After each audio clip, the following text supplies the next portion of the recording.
Listen, I'm so daggone tired of these little Gen Zers, okay? They just lazy, okay? They don't seem to know how to do nothing, okay? It's like you got to tell them everything two, three, four, five times. Then they want to sit there and talk about their emotions. Baby, we ain't got no time for no emotions, okay? You got to push through all that. Hmm.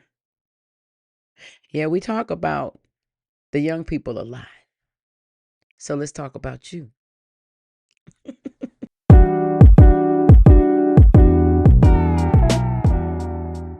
This video is dedicated to my nephew's son, Trevon Dathan Cummings Wells, who went on to glory October 22nd, 2022. This is for you, my baby. This is for you. Let me talk to you about a generation that everybody's got something to say about, and almost nobody's being honest with. Gen Z. Folks call them lazy, soft, entitled, too online, can't get a conversation, can't hold a job, can't hold it together. But here's what I need you to understand. These kids inherited a burning house, and everybody's standing outside critiquing how they're running. Let's start with the money, because that's where the real story lives. The average Gen Z person right now is carrying about $94,000 in debt, not their parents' debt, their debt, credit cards, student loans, medical bills, before they even turn 30. Now, that's more debt than any generation before them at the same age. More than millennials, more than Gen X, more than boomers ever dreamed of. And you know what they're told? Go to college, work hard. The system works for you if you just work it. Okay. So they went to college, they worked hard, and the system looked them dead in the face and said, nah. Now we want to act surprised that they don't believe in it. Here's what's really going on in the job market right now. And I need you to hear this clearly.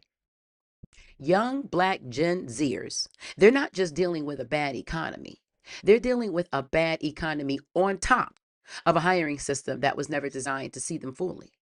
See, you can talk about resume gaps all day, but we know what it means when a name like Deshaun doesn't get a call back that Tyler does.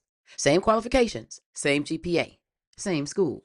Now, that's not a Gen Z problem. That's an America problem that Gen Z inherited with no instructions and no apology. And then we wonder why they're disengaged. Brother, sister, they're not disengaged. They're exhausted. Now let's talk about the mental health piece because this is where it gets real. 67% of Gen Z say their mental health has suffered because of money stress, not some stress, significant suffering. They are working multiple jobs, a third of them working two or more, and nearly half of them have less than an hour of free time in a day. And they're not able to handle that, baby. That's less than an hour. Okay? So to exist, to breathe, to be human, less than an hour. And when they finally speak up about anxiety, about depression, about feeling like the future's got no room for them, you know what some people say? When I was your age, I just pushed through. Yeah. And a whole lot of people who just push through, many people are self medicating and calling it a personality. Could be anything. Okay. So we got to do better than that. We got to do better. Now, I also got to be honest about something else because I said this was going to be unwhitewashed, and I meant it. Okay? Gen Z is not a monolith. Let's be clear. There is a black Gen Z and a white Gen Z, and they're not living the same story, even though they're posting on the same apps. Black Gen Z watched George Floyd get murdered on video.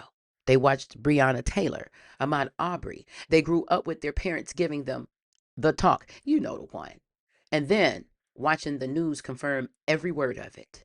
They carried that grief into classrooms that weren't built for their healing, into job interviews that questioned their belonging, into a world that wanted their culture, the slang, the music, the fashion, the swag, but not always them. And they still showed up, still built businesses, still organized, still created art that moved the whole world. If that ain't strength, I don't know what is. And globally, Gen Z is not sitting still. In 2025 alone, Gen Z led protests that shook 11 countries: Bangladesh, Kenya, Indonesia. Peru, leaderless, decentralized, organized through phones and group chats and sheer will. They toppled the prime minister in Bangladesh. They got housing allowances cut in Indonesia. They are out in the streets fighting for something better right now, on top of working two jobs and carrying $90,000 in debt and barely sleeping. Here's what I want to leave you with. Every generation gets judged by the ones that came before. Every single time.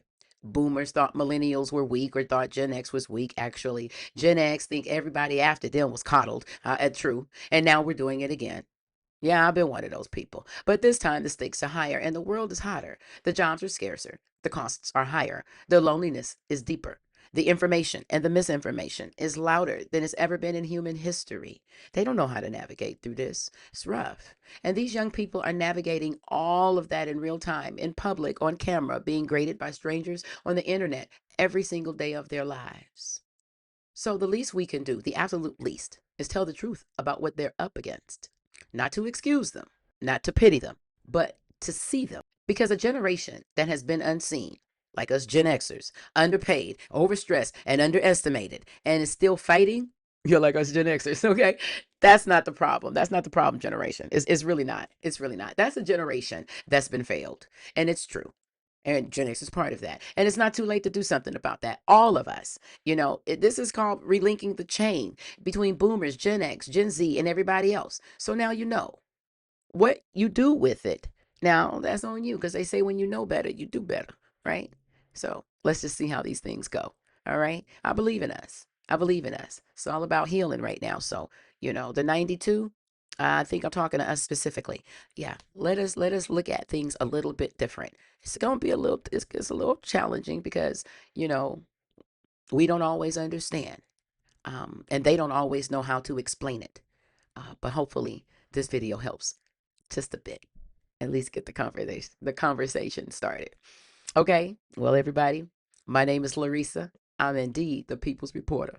Okay, and I might be new here, but I got a whole lot to say, as usual. So go ahead and hit that subscribe button. Okay, and hit the notification. Click that notification button also. So you don't miss nothing that I got to bring. Yeah, because like I said, I got a lot to say. Okay, been waiting my whole life. So in the words that I always do, and I mean it with every fiber of my being, power to the people, and some special power and flowers to my Gen Z. I ain't with your foolishness. I ain't with your foolishness, okay? But I see you, baby. I see you.